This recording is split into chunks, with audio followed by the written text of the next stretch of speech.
This podcast is brought to you by Audible. Get a free audiobook download and 30-day free trial at audibletrial.com/Bogosity. There's over 180,000 titles to choose from for your iPhone, Android, Kindle, or MP3 player. That's audibletrial.com/Bogosity.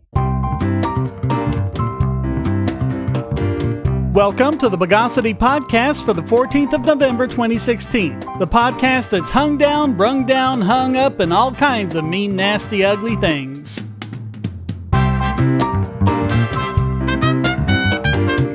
This is your host, Shane Killian, and joining me this week is Chris Hangartner. Chris, welcome back to the podcast. Hey there. Well, before we get started, I'd just like to make you aware of something. I redid the LastPass promo because they made a change to how it works. You no longer have to have LastPass Premium to use it on both computers and mobile devices. You can use the free version everywhere: Windows, Mac, Linux, iOS, and Android. Oh, that's good.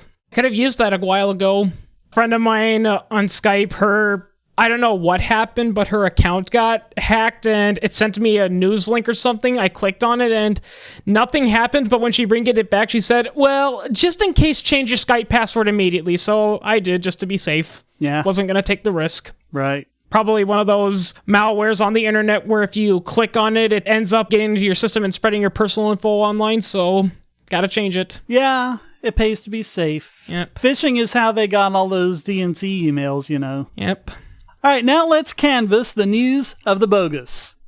Well, as Dick Tuck said, the people have spoken, the bastards. And as I predicted, the sociopathic warmonger beat the warmongering sociopath. Of course, I was only right because no one can tell which one's which, but hey. Well, at least Trump's not advocating nuclear war with Russia. Yeah, that's true. He just wants to bomb ISIS. Yeah, they all want to bomb ISIS. Oh yeah, they gotta go after enemy of the year today. But instead of going over the presidential election and a Trump presidency, etc., I thought I'd cover some election results that actually matter, which is that 9 states had marijuana initiatives on the ballot, and 8 of the 9 passed. That's awesome. I just wish Wisconsin would legalize it now because I could have used it yesterday. Yeah, same with North Carolina. Let's just say I had a really, really stressful day at work yesterday. Well, you know, I'm dealing with chronic pain after an accident, and I'd love to be able to sit down with my doctor and discuss that as an option, but we can't even have the conversation. So, marijuana is now legal for recreational use in California, Maine, Massachusetts, and Nevada. And medical marijuana has been approved or expanded in Arkansas, Florida, Montana, and North Dakota. So I guess Jonathan Lachey's happy about that. Yeah.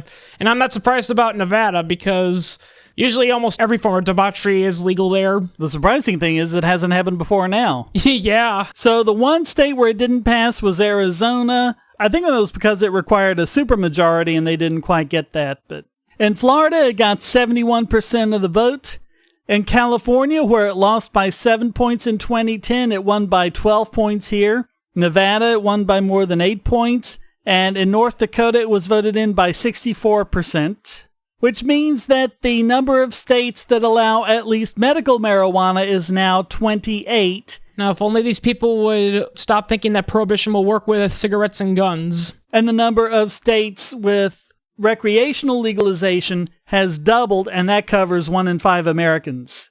So according to Gallup, overall support for legalizing marijuana is now over 60%. President Trump has said that he is open to legalizing marijuana, while he has gone back on his position of several years ago of legalizing all drugs. He has said that marijuana policy should be a state issue and that he would get the federal government out of it and just let the states decide. That's a good step so far. Not perfect, but it's a step. And Marijuana Majority Chairman Tom Engel said, quote, Trump has clearly and repeatedly pledged to respect state marijuana laws, and we fully expect him to follow through on those promises, not only because it is the right thing to do, but also because these reforms are broadly supported by a growing majority of voters. Reversing course and going against the tide of history would present huge political problems that the new administration does not need. Seriously, that drug war, it's not working, people. I don't know why. We've been at it since the 1970s, possibly earlier, and it's failed us, people. I mean, I'll give Prohibition some credit. At least after only a decade, they realized, yeah, I don't think making booze illegal's working. Well, I think in the case of alcohol prohibition, it was because people remembered what it was like when it was legal, but very few people were alive when marijuana and cocaine and heroin were legal. Yeah, people failed to realize a lot of those drugs like heroin, methamphetamine, it used to be perfectly legal. In fact, I once saw a documentary where they were talking about how you literally could get, a bottle of meth in a drugstore in the 1920s. Yeah, and I think it was either 1913 or 1914 when they made heroin and cocaine illegal. Before then, a kid could walk into the drugstore and buy cocaine and heroin. Yeah, and by the way, apparently one of the reasons why some of these drugs got illegalized was because some racists in the South were saying that African Americans were taking these drugs and it made them go crazy, and they just couldn't help but rape all these white women. Yeah, they had all their... Oh, yeah. But we should automatically believe the victim. Yeah, that's what they said in Scottsboro.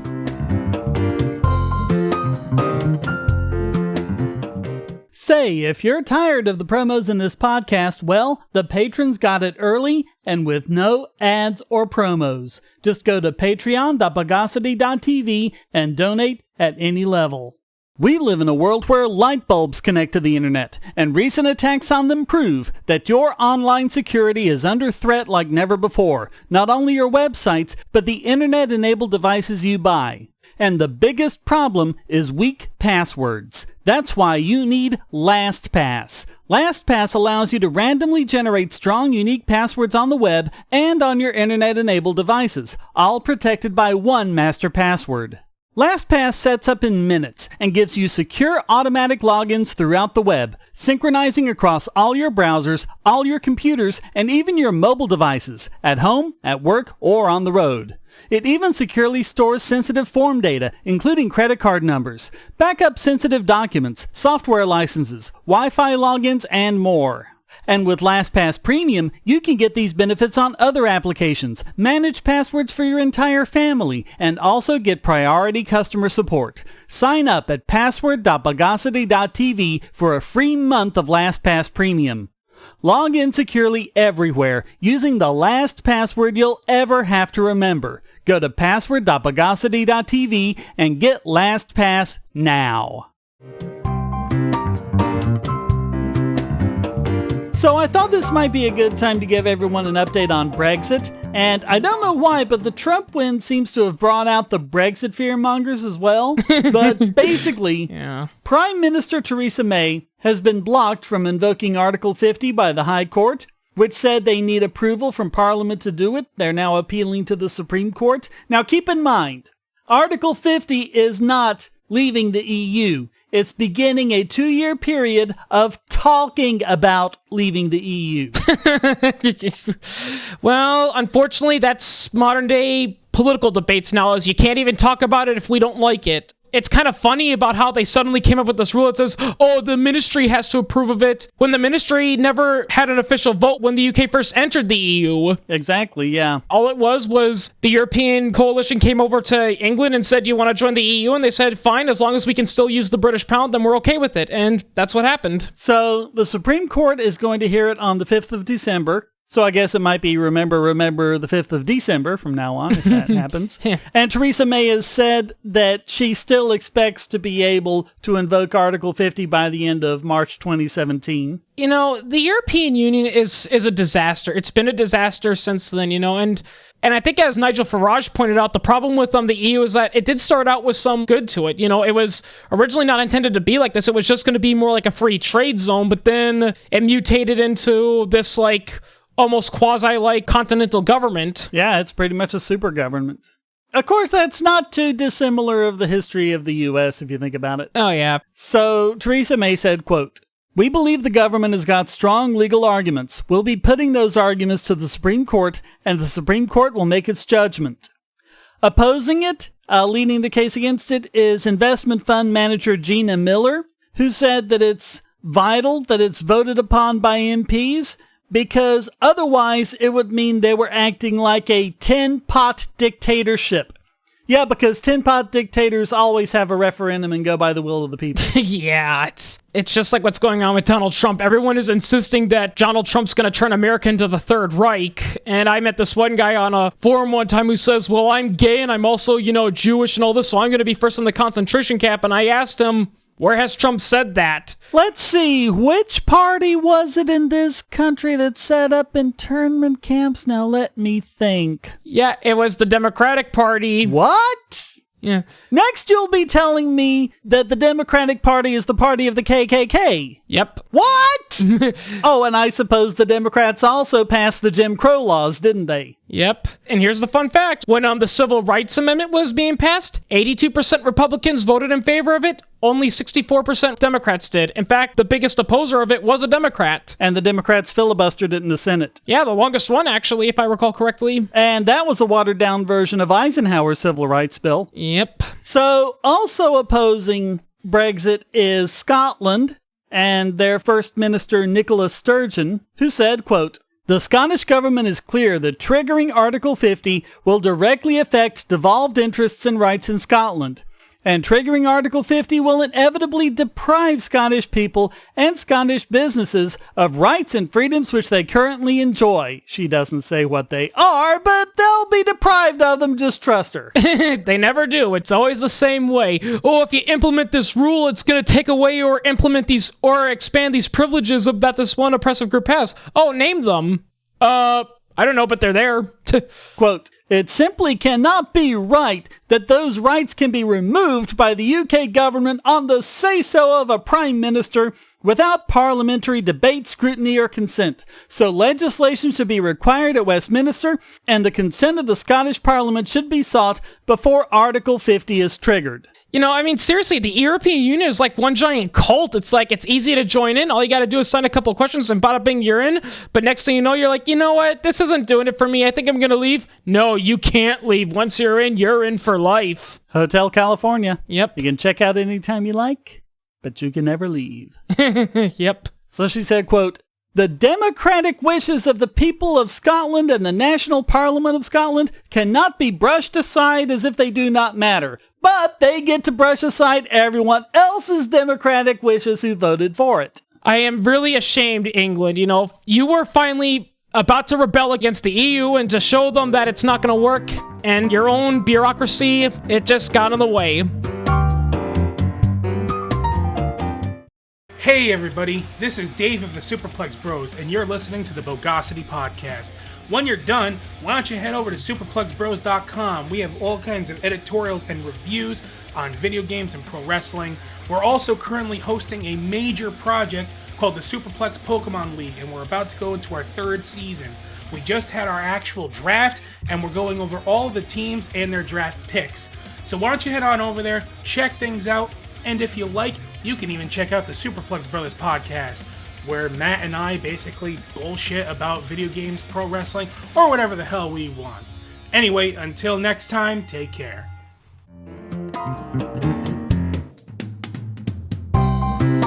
So something else that just happened is Halloween.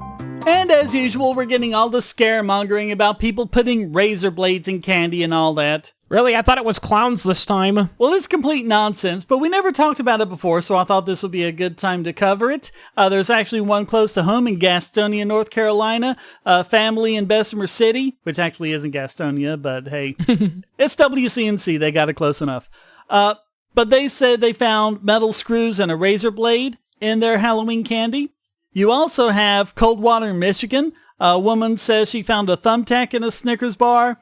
A firefighter in Fremont, Michigan, also found a nail and thumbtacks in trick-or-treat candy. A razor blade was found inside a Tootsie Roll in Manatee County. And in Wisconsin Rapids, Wisconsin, a nail was found inside a green sour apple Tootsie Roll. Yeah, we get a lot of those stories in Wisconsin. It actually was only a couple of years ago when people were telling kids not to accept places that offer fruit because apparently there was one isolated incident where there was a fruit that was found to have cyanide in it. Yeah, and these stories are all over the place. Here's Hamilton County, Indiana. A 13-year-old bit into a razor blade that had been hidden inside the candy bar. So the question is, what is going on here? Well, this one in Ottawa someone found some sewing needles inside of some candy. The story actually says, they actually did a little investigating, imagine that, and said, quote, Ottawa police said upon further investigation, no candy tampering was found. Quote, the Ottawa Police Service East District Investigations Unit has confirmed that the complaint has been deemed unfounded, the police force said in a press release. Quote, as such, there was no tampering by a stranger. What they don't talk about is that on the very, very rare occasion when they do find that the candy's been tampered with in some way, it's usually post-trick-or-treating, meaning that someone took the candy afterwards and someone, a prankster, opened the candy, put the stuff in, and then carefully resealed it again. Yep, and it's usually a family member. The Pixie Sticks incident I was about to mention. Yep. Yeah, he used it on his own son and a couple other children, but here's the thing. He did that post-trick-or-treating, and he wasn't a serial killer. He was trying to collect a couple $100,000 in life insurance. Yep, and that was in 74, and that just kind of kept all this going. Yep. So I mentioned Manistee County. Here's one where it's talking about it for this year, but the story says, quote, last year, police in the city of Manistee said 2 children had razor blades hidden in the candy. Police determined that a family member of the victims was behind that incident. The family member had mental health issues, police said. Oh, yep. So, apart from intentional homicide, it really seems to be a case of what's called Munchausen by proxy. Now, Munchausen syndrome, hypochondria is where you think you've got something wrong with you and you keep going back. Oh, I need tests. I need this. Munchausen is where you actually cause damage to yourself and you need stitches or something like that. And Munchausen by proxy is when you do it to someone else, usually someone that you care for, like a child, and it's basically a cry for attention. Oh, yeah. Snopes actually has a pretty good write-up on it, and I'm just going to read parts of it, but they say it's false. And they talk about the cyanide-poisoned pixie sticks that you mentioned. And Ronald O'Brien was convicted of that murder in May 75. He received the death sentence and was executed by a lethal injection on the 31st of March 1984. You also had a case in 1970 where 5-year-old Kevin Toston went into a coma and died 4 days later of a heroin overdose. It turns out that it wasn't the Halloween candy at all. The boy had gotten into his uncle's heroin stash and poisoned himself. And I've heard of that case. They wanted to protect him. Yeah, because what had happened is the kid had gotten into his uncle's stash and had taken it, and so the family, to cover up for him, to protect the uncle, sprinkled it over the Halloween candy. So, I mean, they go over a bunch of these, but the fact is there really hasn't been any confirmed cases of someone just doing it randomly in Halloween candy. Again, it goes back to that mentality, Nick. This kind of mentality, I largely think, is the reason why we have the SJW movement. There was actually a guy that did a study, and it says the 2 biggest things that caused the SJW movement was the stranger danger and the self-esteem movement. Yeah, all about like how, you can't lose something, everyone has to get a trophy. Yep. Yeah. And stranger danger because instead of teaching our kids, to explore the world and figure out, right from wrong and all that, we tell them everyone's a potential guy out to get you, so you can't trust anyone, and that's what happens. You tell them that they can't do anything wrong, but they're also told to fear the world, so that's why they grow up to become these radical feminists that think that every time something bad happens, it's because of that patriarchy. I was thinking about this when I was seeing some of those riots that, lots of Hillary supporters are doing because Trump won and they're rioting and everything, and I'm like, are these just people who, when they were a child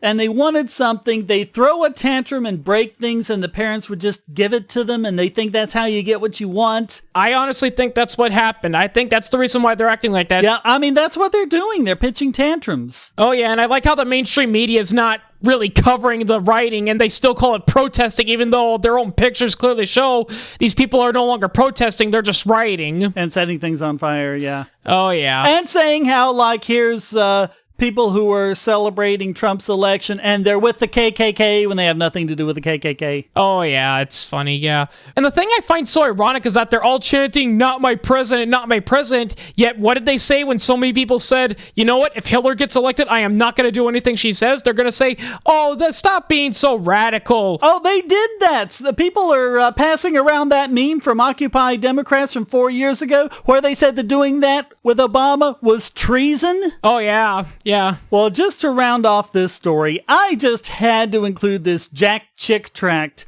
which presents this myth as a real danger. I won't read out the whole thing, but have fun with it. It's funny. And, of course, he has such deep and complex characterization, right? So you've got these people who are saying, in order to obtain more blood for our master, some of you will continue planting razor blades, crushed glass, pins, etc. in the various treats. The total sacrifices, and sacrifices in a footnote says, murder of the victim chosen for satanic sacrifice, will be obtained again by injecting our special poisons and drugs into the treats. Our father, Satan, also wants to bring many more children under his guidance and care. This year we will concentrate more on the special incantations needed to place curses on the treats, which will influence the children eating them.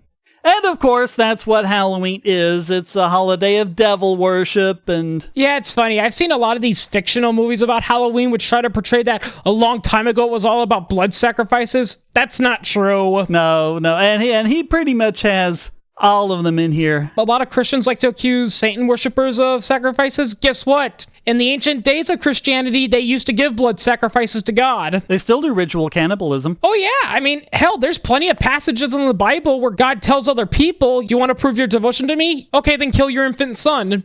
I'm an ex-witch. Now I serve Jesus. Let me tell you the truth about Halloween. It came from an ancient druid custom set up for human sacrifices on Halloween night. No, it didn't. Nope. Druids offered children in sacrifices. No, they didn't. Nope. They believed that only the fruit of the body offered to Satan was the sin of the soul. No, they didn't. Druids didn't even believe in Satan. Exactly. That's so funny. They talk about like pagans and druids and they say they're Satan worshippers. Pagans don't believe in Satan. The trick-or-treat custom was created by the Druids. No, it wasn't. No, it was the Christians that did that.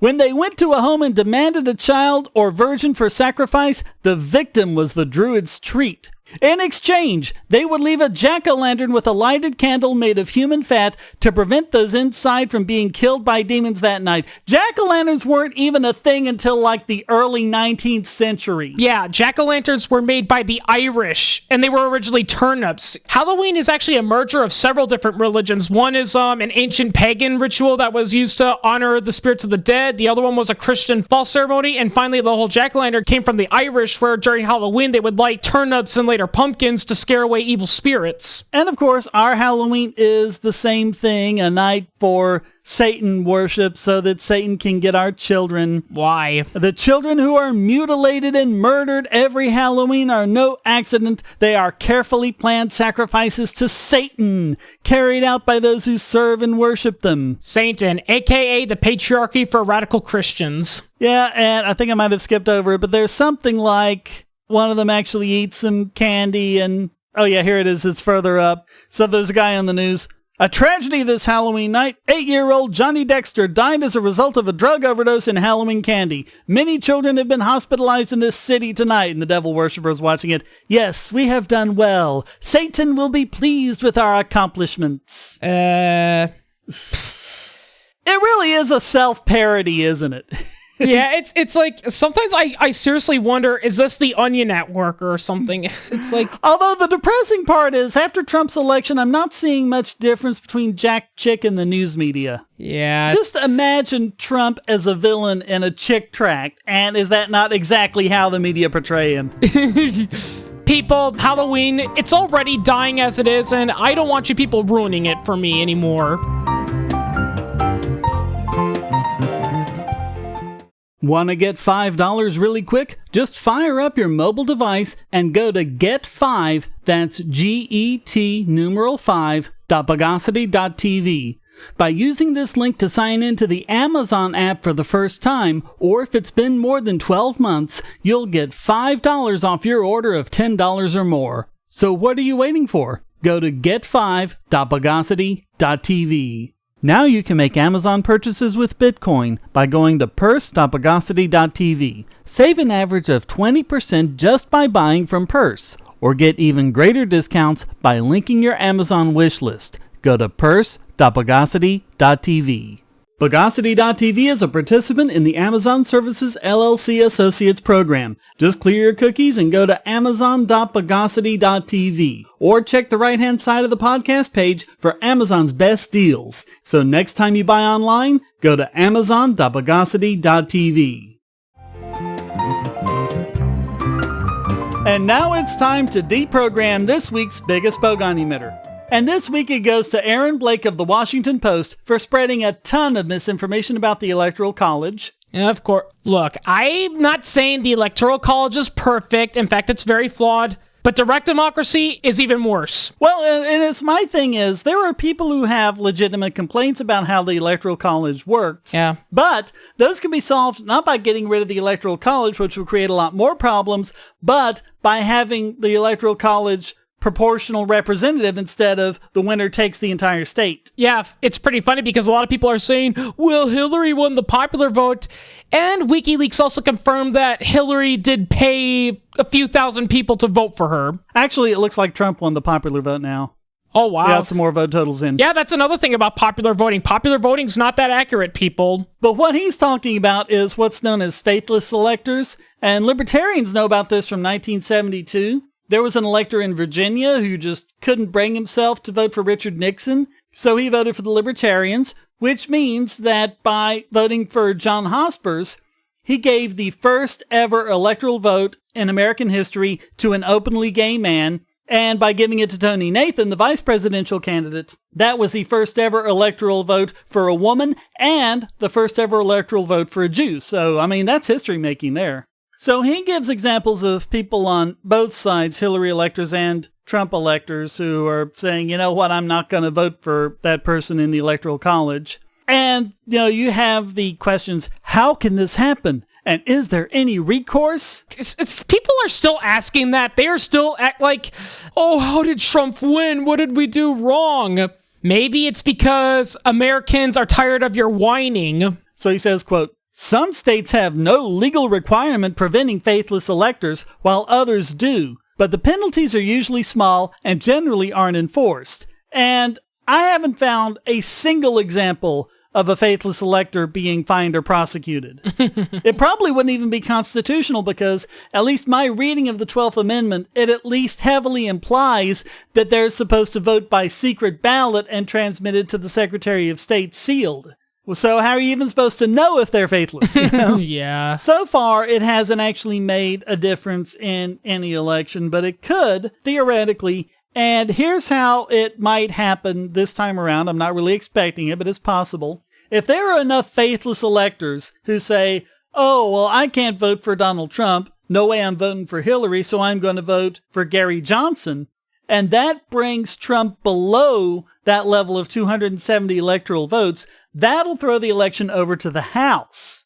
And so when that happens, according to the 12th Amendment, the House votes between the top three vote getters, which in this case will be Trump, Hillary, and Gary Johnson. The Republicans who don't like Trump aren't going to want to vote for Hillary, so they're going to vote for Johnson. You know, the Democrats might see Hillary as a losing prospect, but still vote for Johnson. And that might, some 1 in a zillion outside chance, end up with Gary Johnson being elected. Although, I don't want to sound cynical, the sad truth is that if Gary Johnson did become president, I think the only thing we'd see is that we'd pull out of all foreign wars, which is good, but the whole economics thing, it's sadly a little tough to do when both the Congress and the Senate all want big government to stay, so... Yeah, and in a situation like that, he wouldn't really be able to say he had a mandate from the people, so... And it's pretty funny because Hillary thinks that the solution to fix that is we got to overturn Citizens United. Well, gee, why would Hillary not like Citizens United? Let me think. Because they want to establish a dynasty. Well, no. What did Citizens United do that prompted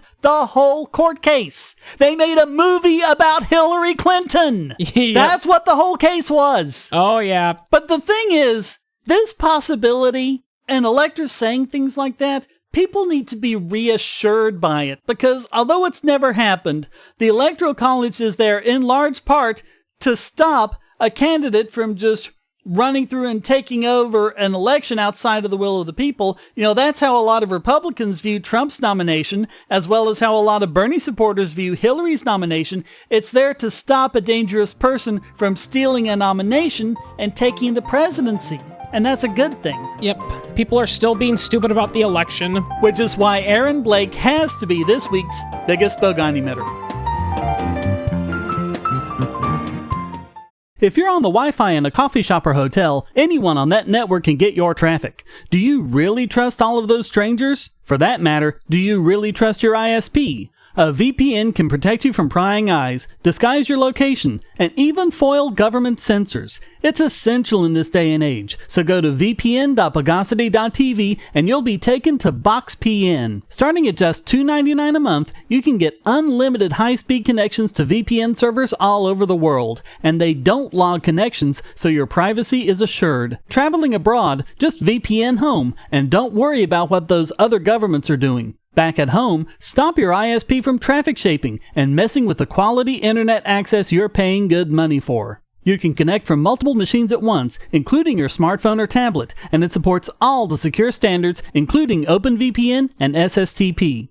Bypass censors and surveillance with your own secure VPN connection. Go to vpn.bogosity.tv.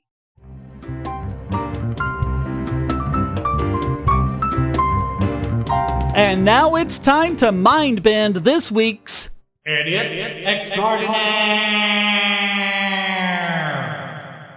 I really hate ending on such a down note, but this is bad. This is really, really bad.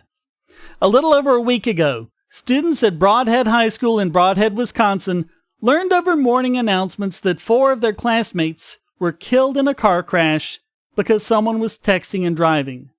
The problem is, not one word of it was true. There was no car crash, and the 4 students were fine. They were just told not to respond to any texts or tweets. The whole thing was a deliberate lie by the administration and the student council to scare kids into not texting and driving. What the fuck? Yeah. Man, do you guys have to be that low blow? Jesus Christ. So this Washington Post article quotes one of the students, Sam Bolin. He said, quote, "They went into detail about how one of them was rushed to the hospital. I was pretty upset. It is a really small school, like most of the people really knew who they were. You kind of know who everybody is in a smaller school. A lot of our fellow friends and students actually started crying." Oh my God, I never thought a school could stoop that low. Oh, I mean, it's terrible. And so he said, quote, "There's been a parent that said, if you have a child who's offended by this, you're raising a weak, drama-filled child. It's kind of uncomfortable when you know that teachers are even talking bad about students who are upset." Now, Bolin didn't say who that parent was. I will, because she posted it publicly on Facebook and needs to be publicly shamed, and I've got the link to this in the show notes directly to her comment. She's Jenny Clark Harrington, and she said, quote, "If your child is offended by this, you are raising weak, drama-filled children. The real world is a lot harder than a safety drill in high school." And by the way, it's been proven safety drills, they don't do shit. Oh, yeah. And also with that same link, you have student Miranda Reiser, who is one of the people on the student council who approved the deception. Listen to this, quote, "To the people who are upset about what happened at school today, good. I hope you're upset about it, because I would rather have you upset and pissed off at the student council and the principal for a day instead of being depressed because one of your classmates actually died.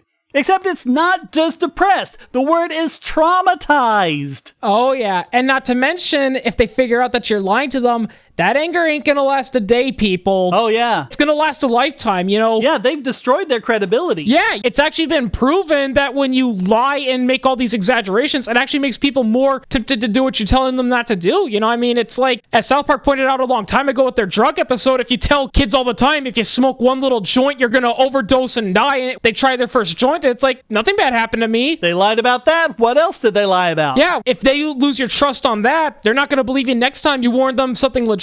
Now, don't get me wrong, texting and driving is a dangerous behavior, but when you lie about it, they're not going to believe you next time. And not only that, there are kids who have anxiety disorders. There are kids who are prone to panic attacks. This was hideously irresponsible. Oh yeah, I was one of those. I had panic attacks all the time, So Reiser also said, quote, as a student part of student council, I thought this was a good simulation. Half the kids who cried didn't even know the students, let alone talk to them. Why would you cry because a person you barely knows died?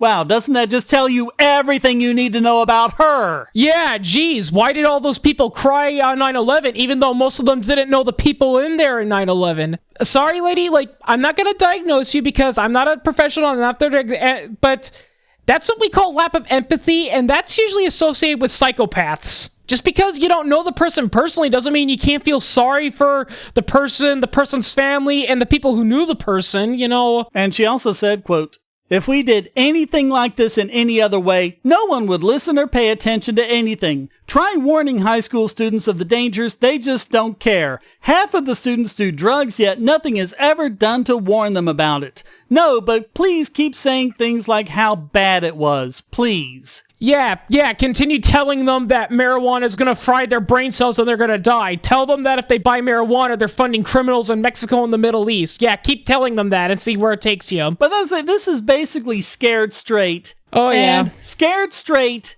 is Bogosity. It doesn't work. Scared Straight programs to stop kids from being criminals lead to them committing more crimes. One is to scare them about drugs. Like you said, it leads them to taking more drugs or whatever it is you're trying to scare them from doing. This is exactly what they said, and actually not just about drugs, but going a long way back, this is what they said about masturbation. They said that, if you masturbate, you're going to go blind, you're going to go insane, you're going to become a Satan worshiper, That's why we circumcise people, and actually for a while it was perfectly normal for doctors to rub acid on a girl's clitoris because they literally, for whatever bizarre reason, thought masturbating was bad. And what did they do with one of the greatest surgeon generals ever, Joycelyn Elders, when she dared to tell the truth about the health effects of masturbation? They fired her. Bill Clinton did. Yep. Not Ronald Reagan, not George W. Bush, William Jefferson Clinton. This is a good quote. Now, again, she was referring to masturbation, but I think this can easily apply to a lot of stuff. We have tried to be ignorant, to lie for many years and gotten no success.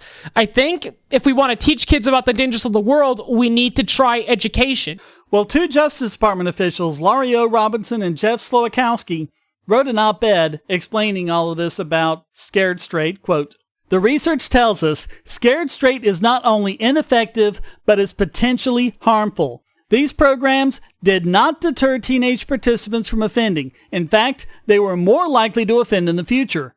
Across the evaluated programs, participants were up to 28% more likely to offend than youths who didn't participate. To add insult to injury, a number of youths reported to evaluators that adult inmates sexually propositioned them and tried to steal their belongings. Not only was Scared Straight found not to deter criminal behavior, the study strongly suggested the program caused them. Why am I not surprised?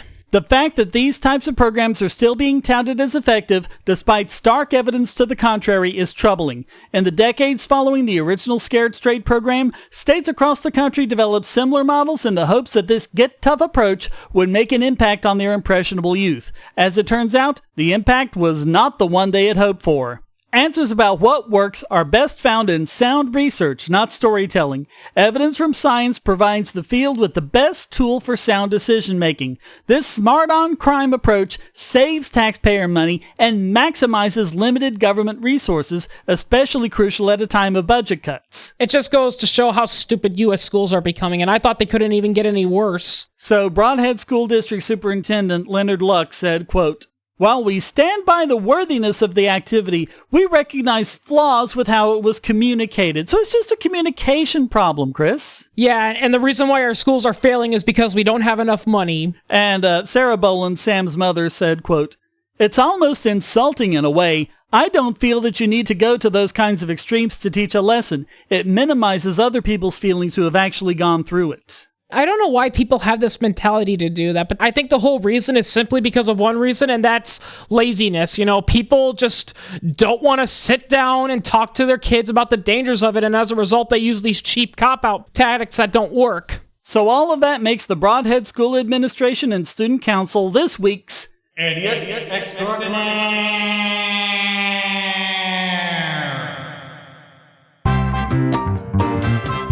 Well, that wraps up this Primetime Ain't No Time to Think edition of the Bogosity podcast.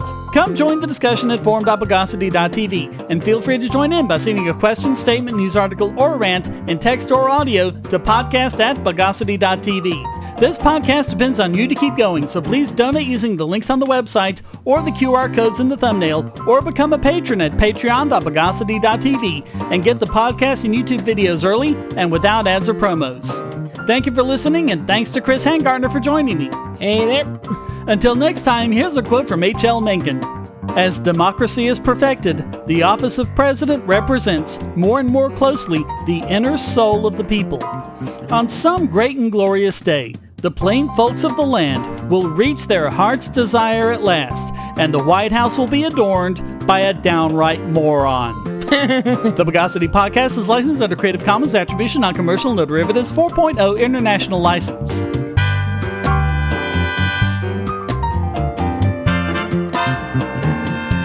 Bogosity.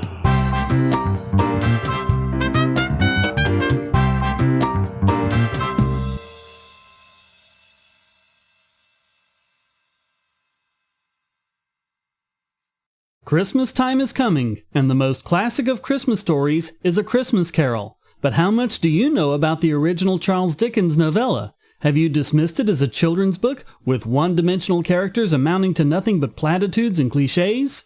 Maybe your appreciation of the book was even muted by those dry, boring, annotated books they made you read in school. My book, the sarcastically annotated A Christmas Carol by Charles Dickens, uses both facts and humor to present the book in a way you probably haven't seen it before. Giving praise when deserved and beratement when warranted, this book is put in the perspective of its time and shows a dimensional, multi-layered Ebenezer Scrooge from start to finish. Skepticism, history, and even economics are employed to show the book in relation to today in an easily accessible format. Appreciate the Christmas of your youth all over again. Get the sarcastically annotated A Christmas Carol by Charles Dickens, available at Amazon and on PDF as well. By the way, that whole thing about the Canadian immigration website going down is kind of funny, but I don't really think it has anything to do with that. Remember, we're in the middle of all these DOS attacks, and lots of websites are going down, so. Oh, yeah, they all say that, here's the thing, people. I don't like Trump, but he's not as bad as people are claiming to him. I'm gonna hate him in a rational way. Just like we've done with Obama. We won't be any different with Trump. Yeah, it's like, going back, it's like with George W. Bush, my biggest complaint looking back now wasn't that people were criticizing Bush, it's that they were criticizing him for all the wrong reasons. Like, for instance, when Michael Moore said George W. Bush was a weakling because when the 9/11 attacks occurred, he stayed calm and just read the book, and I'm just thinking, actually, I'd kind of want my leader to do that. What would you rather have your leader do if your country's under attack? Would you rather have him stay calm and keep his cool, or would you have him go, oh my God, we're all gonna die, abandon your posts, flee? Yeah. You should hate him because he was a corporatist who expanded government power and did all this other crap, not to mention the Iraq War, not that he was a quote-unquote deregulator and crook.